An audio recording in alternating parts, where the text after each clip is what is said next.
সম্পর্ক ব্যাপারটা বড়ই অদ্ভুত। গোটা জীবন ধরে সারাক্ষণ পাশে থাকা মানুষগুলোর সাথেও মনের যোগাযোগ হয়ে ওঠে না। আবার মাঝে মাঝে কিছু সময় বা কিছু দিন কাটানো মানুষগুলোর সাথে ভীষণভাবে কানেকশন তৈরি হয়ে যায় আমাদের। ছোট থেকে বড় হওয়ার জার্নিতে আমরা এরকম অনেক মানুষকেই পাই।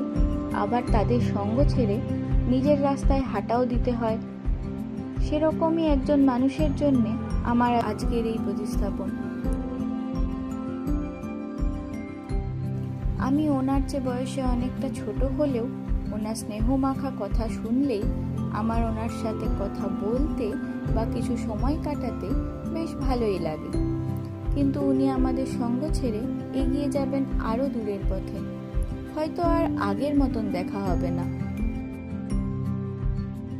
তাই আমার শ্রদ্ধা আর ভালোবাসা দিয়ে ভরা এই লিপ্পানারটা আমি ওনার হাতে তুলে দিতে চাই। ভালো থাকবেন এই কামনাই করি।